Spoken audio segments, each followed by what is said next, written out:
Taste the Daily. எப்ப பார்த்தாலும் இந்த திமுக காரங்க திராவிடம் பெரியார் அண்ணான்னு சொல்லி பேசிக்கிட்டே இருக்காங்களே, அப்படி என்னதான் செஞ்சுச்சு இந்த திராவிடம்? இந்த தமிழ் சமூகத்துக்கு திராவிடம் என்ன செய்ததுன்னு கேட்கலாம். 2000 ஆண்டுகளாக கைநாட்டாக இருந்த சமூகத்தை கையெழுத்தாக மாற்றிய பெருமை திராவிட முன்னேற்ற கழகத்துடையது. பொண்ணுங்களுக்கு சொத்துரிமை கொடுத்தாச்சு. சொத்துரிமை கொடுத்தனே உங்களுக்கு எல்லாம் கிடைச்சிருமா?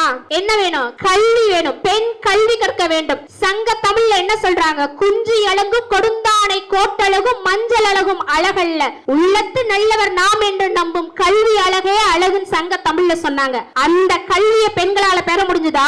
படர்தாமரை எப்படி உடலுக்கு கேடோ, ஆகாய தாமரை எப்படி குலத்துக்கு கேடோ, அதுபோல பிஜேபியின் தாமரை ஒட்டுமொத்த இந்திய தேசத்துக்கே கேடு. இப்ப அரசியல் படிப்பை எங்க இளம் தலைவர் அவர்கள் பேரறிஞர் அண்ணாவிடம் இருந்து படிப்படியாக படித்து முத்தமிழறிஞர் டாக்டர் கலைஞர் அவர்களோட மடியில் தவந்து பேராசிரியரிடம் படிப்பு பெற்று அரசியல் படிப்பை பெற்று நமது திராவிட தலைவர் முத்துவேல் கருணாநிதி ஸ்டாலின் கரம் பிடித்து அரசியல் கத்துக்கிறார். ஆனா ஒரு சிலர் அமெரிக்காவில ஆக்ஸ்போர்ட் யூனிவர்சிட்டியில போய் அரசியல் படிக்கிறாங்களா, இல்ல ஆட்டுக்குட்டி வளர்ப்பது எப்படின்னு படிக்கிறாங்களான்னு தெரியல. எத்தனை பேர் வந்தாலும் திமுக என்னும் இரும்பு கோட்டையை எவராலும் அழித்து விட முடியாது. எத்தனை நடிகர்களை நம்ம பார்த்துட்டோம். சிவாஜி கணேசன் கட்சி தொடங்கினாரு, எம்ஜிஆர் வந்தாரு, TR ராஜேந்திரன் வந்தாரு, கார்த்தி வந்தாரு, சரத்குமார் வந்தாரு, விஜயகாந்த் வந்தாரு. எத்தனையோ பேரை பார்த்த கழகம் நம்ம திமுக கழகம். புதுசா ஒரு சில நடிகர்கள் கட்சி ஸ்டார்ட் பண்றேன்னு சொல்லிட்டு மேடையை 1.5 கிலோமீட்டர் தூரத்துக்கு போட்டு ஓடுறாங்க. ஓட்டப்பந்தயத்துல ஓடுற மாதிரி ஓடுறாங்க. அது எதற்கான முன்னோட்டம் தெரியுமா?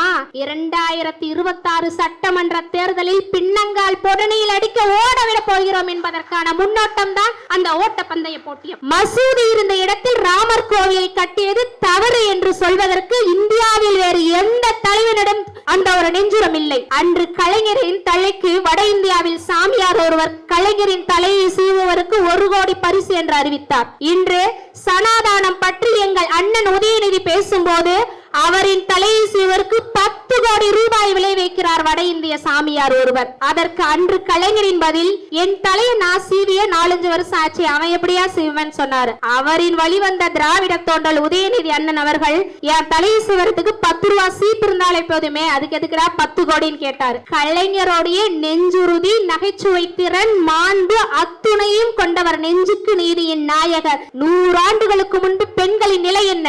1 வயது பெண் குழந்தை அன்றைய விதவைகள் பட்டியலில் அடக்கம். அதை கண்டு கொதித்து வெகுண்டெழுந்தவர் தந்தை பெரியார். 1929 செங்கல்பட்டு மாநாட்டில் சில தீர்மானங்கள் நிறைவேற்றாரு. என்ன? பெண்களுக்கு சொத்துல சம உரிமை வேணும், பெண்களுக்கு 50% இடஒதுக்கீடு வேணும், பெண்களை காவல்துறையில் நியமிக்கணும்னு 1929 ஒரு தலைவர் பேசுறாரு, திராவிட இன தலைவர். இன்றைய காலகட்டத்தில் அது சாதாரணமா இருக்கலாம். 100 ஆண்டுகளுக்கு முன்பு அது சாத்தியமா? பல்வேறு போராட்டங்கள் வெடிக்கிறது பெரியாரின் பேச்சை கேட்டு. பல போராட்டங்களை கடந்து முடியவில்லை. 1951 மத்திய ஒன்றிய இந்திய அரசாங்கத்தின் சட்டத்துறை அமைச்சரா இருக்க அம்பேத்கர் அதை நிறைவேற்றணும், பெண்களுக்கு சொத்துல சம உரிமை வேணும்னு கேட்கிறாரு. மறுபடியும் போராட்டம் வெடிக்கிறது. நம்ம ஊர்ல சங்கராச்சாரியார் 3 ஆளுங்கள் அனுப்பி அன்றைய பாரத பிரதமரா அந்த ஜவஹர்லால் நேருவை மீட் பண்ண சொல்றாரு. ஜவஹர்லால் நேரு கிட்ட இங்கிருந்து சங்கராச்சாரி 3 பேர் அனுப்பி, பொம்மை நாட்டிங்களுக்கு சொத்து கொடுத்தா சமூகத்துல ஒழுக்கம் கெட்டு போயிரும், யாரும் புருஷனோட வாழ மாட்டாங்க, ஓடி போயிடுவாங்க அப்படின்னு சங்கராச்சாரி பெண்களை பற்றி பகிரங்கமா அறிவிக்கிறாரு. எவ்வளவு இழிநிலையில் வைத்திருந்திருக்கிறார்கள் பெண்களை. பல போராட்டம் வருது. டாக்டர் அம்பேத்கரால அன்னைக்கு அதை நிறைவேற்ற முடியல. மனமுடைந்து தனது சட்டத்துறை அமைச்சர் பதவியை ராஜினாமா செய்கிறார். ராஜினாமா செஞ்சுட்டு சொல்றாரு, I have been defeated, but still I am confident. A day will come, a leader will emerge. He will fulfill all my commitments சொல்றாரு. இந்தியாவில் என்றோ ஒரு நாள் ஒரு தலைவன் பிறப்பான், அவன் நான் சொன்ன அத்துணையும் சட்டமாக கட்டாயம் கொண்டு வருவான் சொல்றாரு. பெண்களுக்கு எதிரான வன்முறையை பத்தி 1973 தான் CEDAW conventions discrimination against woman UN ஐநா சபையிலே பேசுறாங்க. ஆனா நம் திராவிட இன தலைவர் தந்தை பெரியார் 1929 சொல்றாரு. எத்தனை பேர் போராடியும் முடியவில்லை. தமிழ்நாட்டில் 1989 நமது மாண்புமிகு முத்தமிழறிஞர் டாக்டர் கலைஞர் அவர்கள் பெண்களுக்கு சொத்துல சம உரிமை வாங்கி தராரு. எவ்வளவு பெரிய சாதனை இது! தித்திக்கும் செந்தமிழ் திக்கெங்கும் பரவட்டும், முத்தமிழ் அன்னைக்கு என் முத்தான முதற்கண் வணக்கம். முத்து கடல் பதித்து 3 நெறி வளர்த்து கற்று களமிகுந்த தாயகமே, கத்தும் களங்களில் மீது விளையாடும் காவலன் தென்பாண்டி மண்டலமே, நதியில் விளையாடி தென்னன் மடியில் தவழ்ந்திருக்கும் தமிழ்த்தாயின் தலைமகனே, வள்ளுவன் வாக்கிற்கு இலக்கணமாய் திகழும் முத்தமிழ் காவலர், முத்துவேலர் பிள்ளை, அஞ்சாத சிங்கம், அஞ்சுகத்தின் தங்கம், போராட்ட களம் நோக்கி புறப்படு தம்பி என்று பேரறிஞர் அண்ணா ஆணையிட்ட போதெல்லாம் விதிவிலக்கு தாருங்கள் அண்ணா என கேட்காமல் போராட்ட களம் நோக்கி புயலென பாய்ந்த புலி, கொக்கோடி அடைகாக்கும் குறுங்கோடி விளையாடும் பொன்னினரி தீரன், எக்கோடி தந்தாலும் 30 தேவரே வந்தாலும் தான் கொண்ட கொள்கையில் இருந்த பின்னாங்க துணியாத லட்சிய திருமகன், தமிழுண்டு தமிழ் வாழ்வுண்டு தமிழுக்கு நாளும் செய்வோம் தொண்டு என்ற புரட்சி கவிஞர் பாவேந்தர் பாரதிதாசனின் கனவை நனவாக்கி மாண்பிழந்த தமிழகத்தை மண் புதைந்த தமிழினத்தை வான்காட்டி நிலவாக்கி வகை கூட்டி நிற்பவர், 8 திக்கும் தமிழ் வணங்க திக்கெட்டும் திராவிடம் நிரம்ப தமிழகத்தின் தலைமை பீடத்தை 5 முறை அலங்கரித்து எழிலார்ந்த ஆட்சி கண்ட முத்தமிழறிஞர் டாக்டர் கலைஞர் அவர்களை வேண்டி எனது உரையை தொடங்குகின்றேன். எனக்கு பேச கொடுத்த தலைப்பு நெஞ்சுக்கு நீதியின் பேரன். தன்மானம் காத்தவர் தந்தை பெரியார், தமிழ் மானம் காத்தவர் பேரறிஞர் அண்ணா, இந்த இரண்டோடும் சேர்த்து தன் இனமானம் காத்தவர் முத்தமிழறிஞர் டாக்டர் கலைஞர் அவர்கள், தன் இனத்தின் சுயமானத்தை கட்டி காப்பவர் முத்துவேல் கருணாநிதி ஸ்டாலின் என்னும் மாபெரும் தலைவர். இந்த மாபெரும் வரலாறு கொண்ட இயக்கத்தை தன் தோள்களில் தாங்கி நிற்கும் இளம் தலைவர், ஒற்றை செங்கல் கொண்டு செங்கோட்டையை கேள்வி கேட்ட திராவிட புயல், அவருக்கு பிறந்த நாள் வாழ்த்துக்கள். ஆயிரம் பிறை கண்டு நீங்கள் ஆகாயம் போல வாழ பாயிரம் பாடுகின்றார் பலர் பாராயிரம் ஆண்டு வாழ, நாங்களோ பெரியாரின் பேரப்பிள்ளைகள், இல்லை என்பேன் நானடா அந்த தில்லை கண்டு தானடா, பல்லோர் பணம் பறித்து பாடுபதாரோக்கு கொடுக்கும் சொல்லில் செயலில் தீட்சிதர்கள் செயலில் உண்மை பொருள் இல்லை என்பேன் நானடா என்ற பெரியாரின் பேரப்பிள்ளைகள், எங்களுக்கு எல்லாம் வல்ல முத்தமிழறிஞர் டாக்டர் கலைஞரை வேண்டி செந்தமிழ்நாட்டின் செல்ல பிள்ளையான எங்கள் அண்ணன் உதயநிதி வருகின்ற களமெல்லாம் வெற்றி வாகை சூட தமிழ் போலவும் கலைஞர் போலவும் வெற்றி வாகை சூடி வாழ பிறந்த நாள் வாழ்த்துக்களை தெரிவித்துக் கொள்கிறோம். பேரறிஞர் அண்ணா சொன்ன ஆரியத்திடம் அடிபணியாத உரம், ஆரியத்திடம் அடிபணியாத உரம் கொண்ட தலைவர் எங்கள் முத்தமிழறிஞர் டாக்டர் கலைஞர் அவர்கள். அவரின் வந்த திராவிட வழி தோன்றல் நெஞ்சுக்கு நீதியின் பேரன் மாண்புமிகு தமிழ்நாடு முதலமைச்சர் துணை முதலமைச்சர் அவர்கள் உதயநிதி அண்ணன் அவர்கள் நெஞ்சுக்கு துணிந்த பேரனவர், கலைஞரின் பேரனவர். அவர் என்ன சாதனை செய்தார், ஏன் அவரை தூக்கி பிடித்து கொண்டாடுகிறோம்? பெரியாரின் கொள்கைகளையும் அண்ணாவின் கொள்கைகளையும் முத்தமிழறிஞர் டாக்டர் கலைஞரின் கட்டளைகளையும் கண்போல காத்து திராவிட கொள்கைகளை தூக்கி பிடித்திருக்கிறார். யார் பெயரை சொன்னால் உன் எதிரி தள்ளி குனிந்து ஓடுகிறானோ அவனே உன் இனத்திற்கான தலைவன் என்கிறார் சே. அப்படியாக சங்கிகளை கதறவிட்ட முத்தமிழறிஞர் டாக்டர் கலைஞர் அவரின் வழிவந்த திராவிட வழி தோன்றல் இன்று மாண்புமிகு தமிழ்நாடு துணை முதலமைச்சர் உதயநிதி ஸ்டாலின் அவர்கள். ராமர் கோவிலை மசூதி இருந்த இடத்தில் ராமர் கோவிலை கட்டியது தவறு என்று சொல்வதற்கு இந்தியாவில் வேறு எந்த தலைவனிடம் அந்த ஒரு நெஞ்சுரம் இல்லை. அன்று கலைஞரின் தலைக்கு வட இந்தியாவில் சாமியார் ஒருவர் கலைஞரின் தலையை சீவுவதற்கு 1 கோடி பரிசு என்று அறிவித்தார். இன்று சனாதானம் பற்றி எங்கள் அண்ணன் உதயநிதி பேசும்போது அவரின் தலையை சீவுவதற்கு 10 கோடி ரூபாய் விலை வைக்கிறார் வட இந்திய சாமியார் ஒருவர். அதற்கு அன்று கலைஞரின் பதில், என் தலையை நான் சீவிய 4-5 வருஷம் ஆச்சு, அவன் எப்படியா சீவன் சொன்னாரு. அவரின் வழிவந்த திராவிட தோன்றல் உதயநிதி அண்ணன் அவர்கள், என் தலையை சீவரத்துக்கு 10 ரூபாய் சீப்பு இருந்தாலே போதுமே, அதுக்கு எதுக்குடா 10 கோடின்னு கேட்டாரு. கலைஞருடைய நெஞ்சுறுதி, நகைச்சுவை திறன், மாண்பு அத்துணையும் கொண்டவர் நெஞ்சுக்கு நீதியின் நாயகர் திராவிட வழி தோன்றல் உதயநிதி அண்ணன் அவர்கள். சரி, எப்ப பார்த்தாலும் இந்த திமுக காரங்க திராவிடம் பெரியார் அண்ணான்னு சொல்லி பேசிக்கிட்டே இருக்காங்களே, அப்படி என்னதான் செஞ்சுச்சு இந்த திராவிடம்? இந்த தமிழ் சமூகத்துக்கு திராவிடம் என்ன செய்ததுன்னு கேட்கலாம். 2000 ஆண்டுகளாக கைநாட்டாக இருந்த சமூகத்தை கையெழுத்தாக மாற்றிய பெருமை திராவிட முன்னேற்ற கழகத்துடையது. பெரியாரும் அண்ணாவும் கலைஞரும் இந்த தமிழ் சமூகத்திற்கு செய்த தொண்டுகள் எத்துணை எத்துணை. இன்னைக்கு இந்த அரங்கத்துல ஆண்களை விட பெண்கள் நிறைய பேர் குழுமி இருக்கோம். 100 ஆண்டுகளுக்கு முன்பு இந்த நிலை இருந்ததா? 100 ஆண்டுகளுக்கு முன்பு பெண்களின் நிலை என்ன? 1 வயது பெண் குழந்தையும் அன்றைய விதவைகள் பட்டியலில் அடக்கம். அதை கண்டு கொதித்து வெகுண்டெழுந்தவர் தந்தை பெரியார். 1929 செங்கல்பட்டு மாநாட்டில் சில தீர்மானங்கள் நிறைவேற்றாரு. என்ன? பெண்களுக்கு சொத்துல சம உரிமை வேணும், பெண்களுக்கு 50% இடஒதுக்கீடு வேணும், பெண்களை காவல்துறையில் நியமிக்கணும்னு 1929 ஒரு தலைவர் பேசுறாரு, திராவிட இன தலைவர். இன்றைய காலகட்டத்தில் அது சாதாரணமா இருக்கலாம். 100 ஆண்டுகளுக்கு முன்பு அது சாத்தியமா? பல்வேறு போராட்டங்கள் வெடிக்கிறது பெரியாரின் பேச்சை கேட்டு. பல போராட்டங்களை கடந்து முடியவில்லை. 1951 மத்திய ஒன்றிய இந்திய அரசாங்கத்தின் சட்டத்துறை அமைச்சரா இருக்க அம்பேத்கர் அதை நிறைவேற்றணும், பெண்களுக்கு சொத்துல சம உரிமை வேணும்னு கேட்கிறாரு.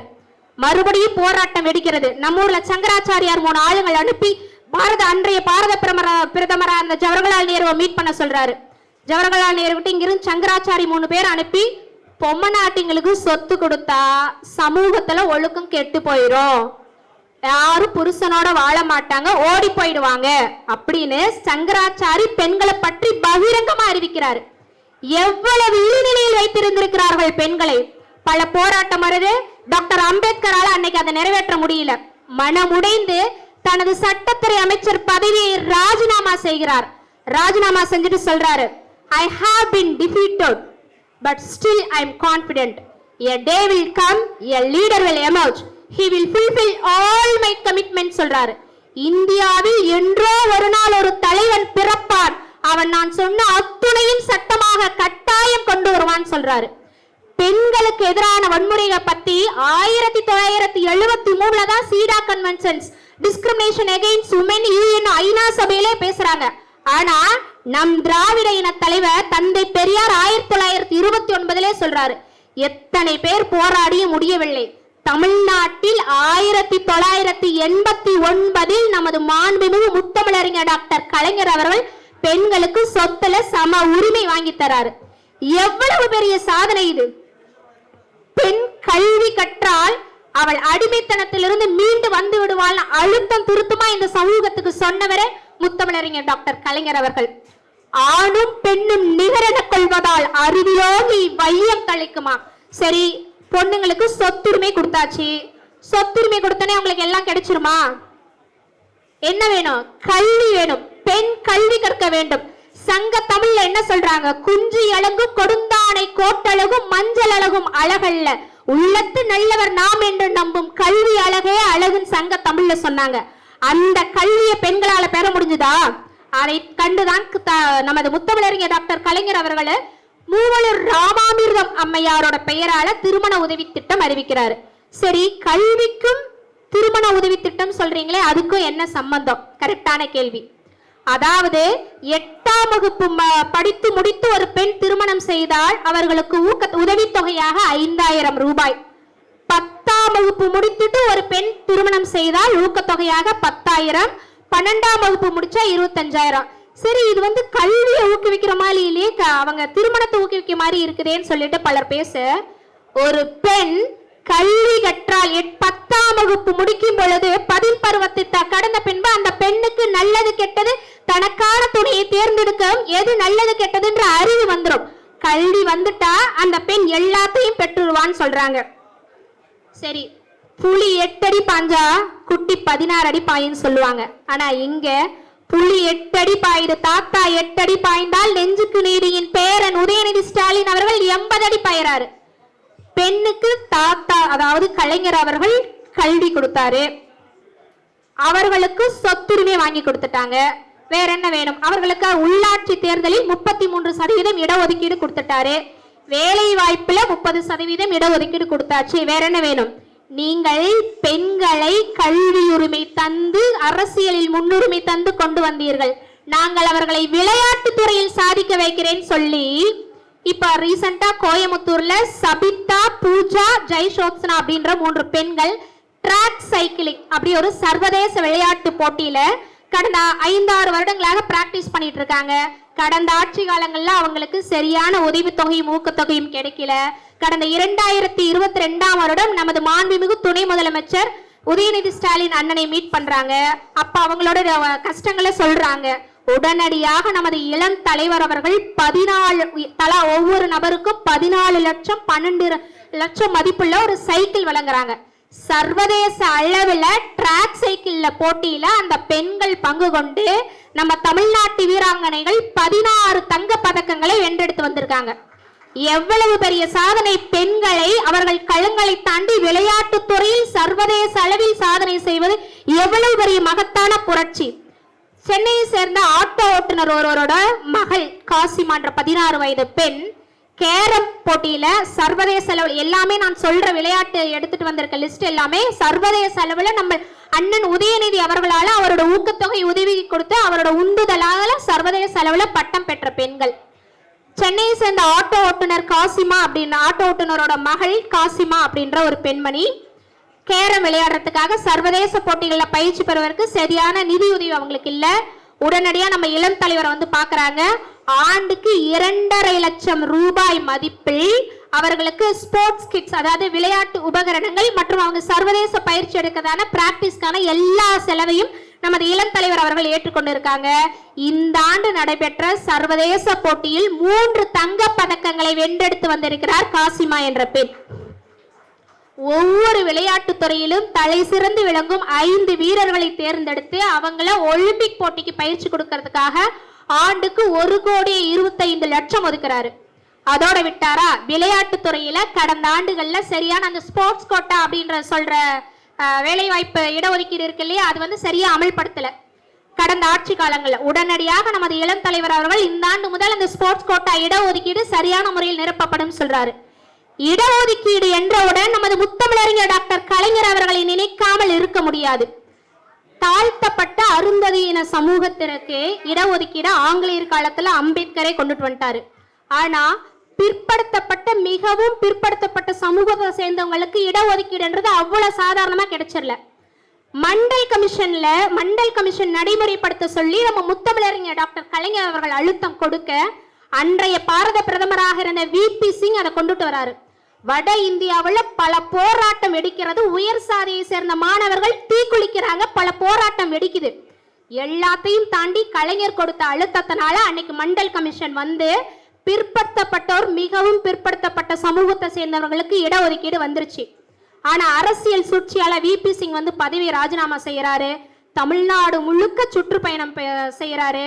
அப்ப வந்து சொல்றாரு, I have been guided and I have been enlightened by Dr. Kalaignar Karunanidhi to see the social justice சொல்றாரு.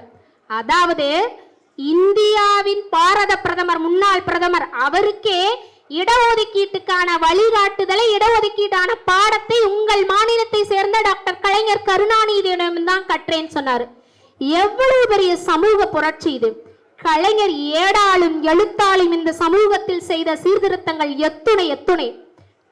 அன்ன சத்திரம் 1000 வைத்தல், ஆலயம் 10,000 நாட்டல், பின்னருள்ள தருமங்கள் யாவும் பெயர் விளங்க ஒளிர நிறுத்தல், அன்ன யாவினும் புண்ணியம் கோடி ஆங்கோர் ஏழைக்கு எழுத்தறிவித்தல் என்றான் பாரதி. அந்த பாரதியின் வரிகளை கனவை நினைவாக்கிய பெருமை முத்தமிழறிஞர் டாக்டர் கலைஞரையும் இன்று நடைபெறும் திராவிட மாடல் ஆட்சியின் நாயகர் முத்துவேல் கருணாநிதி ஸ்டாலின் என்னும் தலைவனையே சாரும். ஏடாலும் எழுத்தாலும் இந்த தமிழ் சமூகத்தில் அவர் ஏற்படுத்திய தாக்கங்கள் எத்துணை! உயர்கல்வி வரை இலவச படிப்பு கொடுத்தது. டாக்டர் அம்பேத்கர் பெயரில் வட இந்தியாவிலே கல்லூரி தொடங்க முடியல, பல போராட்டம் எடுக்குது. ஆனா தமிழ்நாட்டில் அம்பேத்கர் பெயரில் சட்ட பல்கலைக்கழகமும் கல்லூரியும், தென்னிந்தியாவின் முதல் கால்நடை விலங்குகள் அறிவியல் ஆராய்ச்சி நிலையம், ஆசியாவின் மிகப்பெரிய நூலகம் அண்ணா நூற்றாண்டு நூலகம், சேலத்தில் பெரியார் பல்கலைக்கழகம், சென்னையில் டாக்டர் MGR மருத்துவ பல்கலைக்கழகம், தூத்துக்குடியில் கடல்சார் பல்கலைக்கழகம், திருநெல்வேலியில் மனோன்மணியம் சுந்தரனார் பெயரில் பல்கலைக்கழகம் என்று எத்துணை திட்டங்கள் கல்விக்காக செய்தார். அவரின் வழிவந்த திராவிட வழி தோன்றல் நமது இளம் தலைவர் அவர்கள் தனது தொகுதியில் சேப்பாக்கம் தொகுதியில் பள்ளிகளுக்கு போறாரு. அந்த பள்ளிகள் இருக்க மாணவர்களுக்கு awareness program and new schemes, new education, அதாவது கல்வி புதுசா என்ன வகுப்புகள் வந்திருக்கு, என்ன பாடப்பிரிவுகள் வந்திருக்குன்னு சொல்லிட்டு அவேர்னஸ் ப்ரோக்ராம் மாதிரி நமது இளம் தலைவர் அவர்கள் நேரடியாக சென்று தொடங்கி வைத்தது. அதனால் மீனவ சமூகத்தை சேர்ந்த யோகஸ்ரீ அப்படின்ற ஒரு பொண்ணை ஏவியேஷன் ஏர்போர்ட் மேனேஜ்மெண்ட் அவங்க சமூகத்தில இருந்து முதல் முறையா அந்த பெண் தான் ஏர்போர்ட் மேனேஜ்மெண்ட் படிக்கிறாங்க.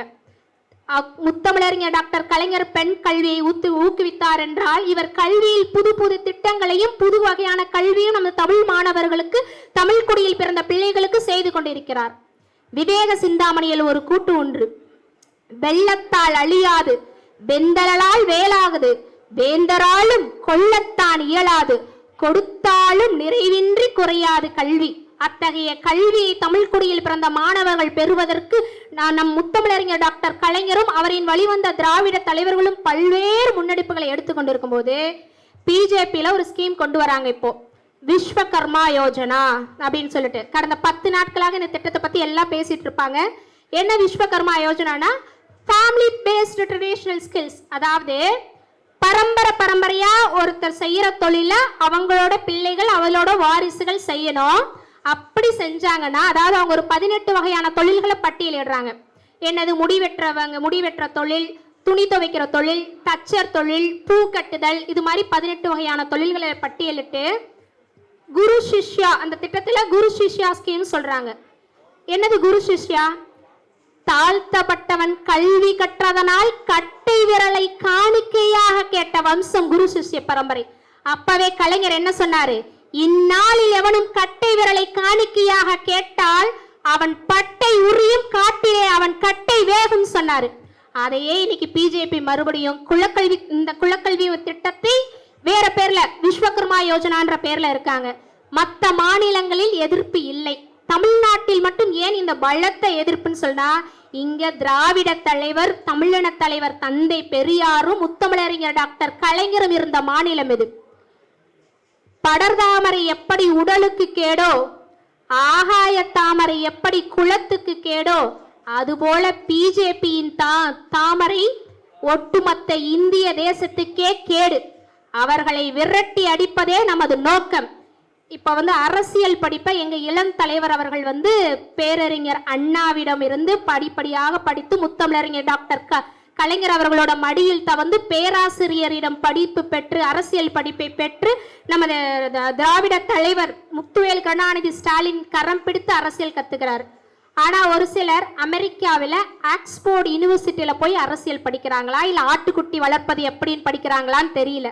அரசியலை படிப்பது என்பது நம் இனத்துக்காக, நம் மண் மீது, நம் மக்கள் மீதும் இருக்கணும். இன்னைக்கு நம்ம இளம் தலைவர்கள், நம்ம இளம் தலைவர் உதயநிதி ஸ்டாலின் அவர்கள் நாடு முழுவதும் சூறாவளி பயணம், கடலூர் போனாரு, திண்டிவனம் போனாரு. இன்னைக்கு மாலை சேலம்ல பிளைட்ல இறங்கியிருக்காரு. பிளைட் ஒரு 1/2 hour வான மேகமூட்டதா இருந்ததுனால ஒரு 1/2 hour டிலே. அதாவது பார்ன் வித் சில்வர் ஸ்பூன் சொல்லுவாங்க. பிறக்கும் போதே அவர் முதலமைச்சரின் பேரன், முதலமைச்சரோட மகன். அவர் ஜாலியா இருந்துட்டு போயிடலாம், எங்கேயோ கொடநாடுல போய் ஒரு பில்டிங் போட்டு ஜாலியா இருந்துட்டு போயிடலாம். ஆனா அவர் அப்படி செய்யல, சுற்று போய் ஓயாமல் உழைப்பார். கலைஞர் சொல்லுவாங்க, கலைஞரின் வழிவந்த நெஞ்சுக்கு நீதியின் நாயகன், நெஞ்சுக்கு நீதியின் பெயர், சுற்றி சுற்றி ஓயாம உழைத்து கொண்டே இருக்கிறார். எத்துணை கட்சிகள் வந்தாலும், இன்னும் எத்தனை பேர் வந்தாலும் திமுக என்னும் இரும்பு கோட்டையை எவராலும் அழித்து விட முடியாது. எத்தனை நடிகர்களை நம்ம பார்த்துட்டோம். சிவாஜி கணேசன் கட்சி தொடங்கினாரு, எம்ஜிஆர் வந்தாரு, TR ராஜேந்திரன் வந்தாரு, கார்த்தி வந்தாரு, சரத்குமார் வந்தாரு, விஜயகாந்த் வந்தாரு. எத்தனையோ பேரை பார்த்த கழகம் நம்ம திமுக கழகம். புதுசா ஒரு சில நடிகர்கள் கட்சி ஸ்டார்ட் பண்றேன்னு சொல்லிட்டு மேடையை 1.5 கிலோமீட்டர் தூரத்துக்கு போட்டு ஓடுறாங்க, ஓட்டப்பந்தயத்துல ஓடுற மாதிரி ஓடுறாங்க. அது எதற்கான முன்னோட்டம் தெரியுமா?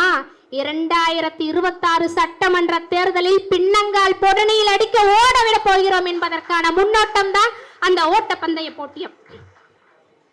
முத்தமிழறிஞர் டாக்டர் கலைஞரின் வழிவந்த திராவிட தோன்றல் எங்கள் அண்ணன் உதயநிதி அவர்கள் பல்லாண்டு பார்வோற்ற வாழ வேண்டும்.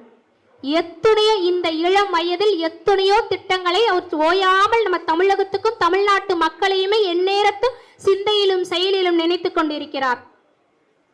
ஒட்டுமொத்த இந்தியாவிற்குமான நம்பிக்கை அவர். ராகுல் காந்தி பார்லிமெண்ட்ல பேசும்போது சொல்றாரு, you will never ever in your entire life, you will never ever in your entire life rule over the people of Tamil Nadu. You can't be done. The idea of Tamil Nadu is excluded from Indian institutions. அதாவது தமிழ்நாட்டை உங்க கடைசி வரைக்கும் நீங்கள் ஆள முடியாது. யாரை பார்த்து? நாசிச பிஜேபியை பார்த்து கடைசி வரை நீங்கள் தமிழ்நாட்டை ஆள முடியாது. அவர்களுடைய ஐடியாலஜிக்கல் சித்தாந்தங்கள் தங்களிடம் முற்றிலும் மாறுபட்டதுன்னு சொல்றாரு. ஒரு 50 ஆண்டு காலம் ஒரு இந்திய ஒன்றியத்தை ஆண்ட கட்சிக்கே கடைசி புகலிடம் நம்ம திராவிடமும் திராவிட இன தலைவர்களும் தான். பாரதிதாசன் ஒரு கனவு கண்டார்.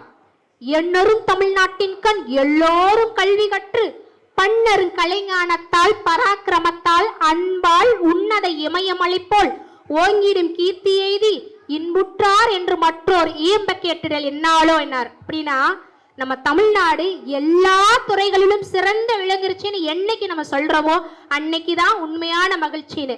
இன்று முத்துவேல் கருணாநிதி ஸ்டாலின் என்னும் மாபெரும் தலைமையும் அவரின் துணையாக நிற்கும் பக்கபலமாக நிற்கும் எங்களின் இளம் தலைவர் அண்ணன் உதயநிதி ஸ்டாலின் அவர்களாலும் தமிழகம் எல்லா துறைகளிலும் வேரூன்றி ஆழமாக முதலிடத்தை பிடித்து வழிநோக்கி சென்று கொண்டிருக்கிறது. அன்று பேரறிஞர் அண்ணா பார்லிமெண்ட்ல ஒரு ஸ்பீச் கொடுக்கிறாரு. கீழே குனிஞ்சு பார்த்துட்டு இருந்த ஜவஹர்லால் நேரு அவர்கள் தலையை நிமிர்றாரு. My country is economically ill, educationally dull, industrially nil, but cultural well சொல்றாரு.